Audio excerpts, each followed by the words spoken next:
வணக்கம். நீங்கள் பார்த்துட்ருக்கிற மூலிகை ஆள் மடக்கி. இந்த ஆள் மடக்கி அப்படியே பிடிச்சிட்டே தான் போயிட்டுருக்கோம். பார்த்தீங்கன்னா தெரியும். வேறு மாதிரி அப்படியே அப்படியே ஒரு அடி கேப்பில் வந்து அப்படியே பிடிச்சிட்டே போயிட்டுருக்கோம். மேலே கீழேருந்து அடிப்பாகத்துலேருந்து மேல் பாகம் வரையும் அதை பிடிச்சிட்டு தான் போயிட்டுருக்கோம். இந்த ஆள் மடக்கி என்பது ஆக்ரோஷனத்திற்கு பயன்படுத்தலாம். ஆக்ரோஷனம் என்பது தன்னை நோக்கி இழுத்து கொள்வது என்று பொருள். மனிதர்களை ஆக்ரோஷிக்கலாம், மிருகங்களை கவரலாம். ஆக்ரோஷம் என்பதற்கு வித்தை காட்டுவது போல் ஒருவர் தனக்கு எதிராக பயன்படுத்தி விரும்பும் பொருட்களை அவர்களிடமிருந்து அகப்படாமல் தன்னை நோக்கி வர செய்து தற்காத்துக் கொள்வதற்கு உதவுகிறது. அற்புதமான மூலிகை ஆள் மடக்கி. பிரியாணி இலை.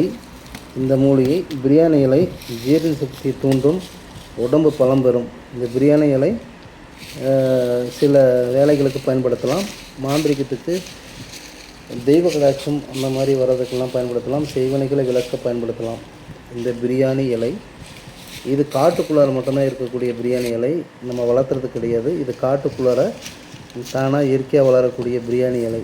இந்த பிரியாணி இலை வாசனை ரொம்ப அற்புதமாக இருக்கும். நல்ல செடி இந்த மரம். அடர்ந்த வனப்பகுதியில் மட்டும்தான் இந்த மரம் வந்து முளைக்கும். இந்த மரம் வந்து ரொம்ப பெருசாக வராது. ஓரளவுக்கு சிறிய மரமாக தான் அந்த மரம் இருக்கும். பிரியாணி இலை. இப்போ நீங்கள் பார்த்துட்ருக்கிற செடி மரம் எல்லாமே வந்து பார்த்திங்கன்னா எல்லாமே மூலிகை மரம் தான். இந்த மரம் பார்த்திங்கன்னா கள்ளத்தி அப்படின்னு சொல்கிற மரம். இந்த கள்ளத்தியில் புல்லுருவி ஒருத்தர் வந்து எடுத்துகிட்ருக்காரு.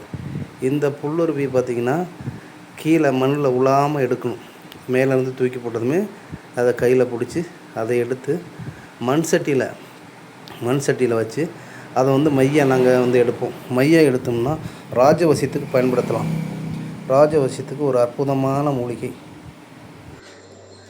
பார்த்துட்டு இருக்கிறது ருத்ராட்ச மரம். ருத்ராட்ச மரம் கொல்லிமலையிலேயே பார்த்திங்கன்னா இந்த ஒரு இடத்துல மட்டும்தான் இருக்குது.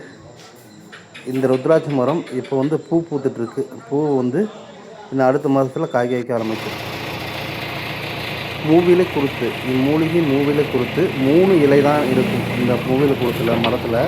அதில் பார்த்திங்கன்னா அந்த மூவிலை குருத்து மரம் வந்து அந்த மரத்தில் புல்லுருவி இருக்குது. மூவிலை குருத்து மரத்தில் புல்லுருவி. இந்த புல்லுருவி ரொம்ப விசேஷமான புல்லுருவி.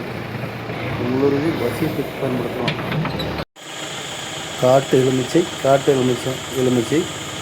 அந்த மாதிரி தான் காய் காய்க்கும். இந்த காட்டு எலுமிச்சை தோல் நோயை குணப்படுத்தும். வாதத்திற்கு எண்ணெய் தயாரித்து பயன்படுத்தலாம். இந்த வேர் ஜனவசியத்துக்கு பயன்படுத்தும். தொழில் வியாபாரத்துக்கு ரொம்ப அற்புதமான